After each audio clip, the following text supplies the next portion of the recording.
अस्सलाम वालेकुम नाज़रीन, आज मैं आपके लिए लेकर आया हूं विंडो इन्वर्टर एसी जिसमें आपको पौना टन, 1 टन, सवा टन ये तमाम मॉडल मिल जाएंगे। स्काईवुड कंपनी में, ई टेक कंपनी में पौने टन और 1 टन मिल जाएगा। स्काईवुड कंपनी में आपको मिल जाएगा 1 टन और जो है सवा टन मिल जाएगा।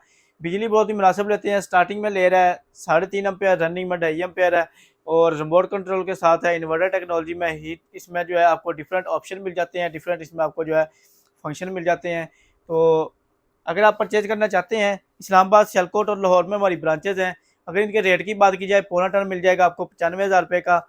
1 टन मिल जाएगा आपको स्काईवुड कंपनी में 11,000 BTU में 1,05,000 रुपये का।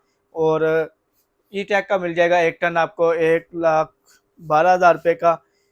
और स्काईवुड का 14,000 BTU में मिल जाएगा आपको 1,17,000 रुपये का।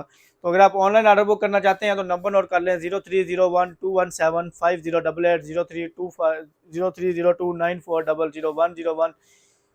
एड्रेस नोट कर लें, इस्लामाबाद जी लेवल मरकज में अल गफ्फार शॉपिंग मॉल है, उसकी बेसमेंट में 18 नंबर शॉप है। लाहौर जोहर टाउन जीवन मार्केट गौरमेंट बेकरी से पहले ब्लू कलर का शायद प्लाजा है, उसके अंदर ग्राउंड फ्लोर के ऊपर 11 नंबर शॉप है। अगर आप सियालकोट से हैं तो सियालकोट में शाहपुरा चौक के पास जोरा मेमोरियल हॉस्पिटल के साथ ही आगे प्लाजा सिटी बाजार, उसके अंदर 188 नंबर शॉप है।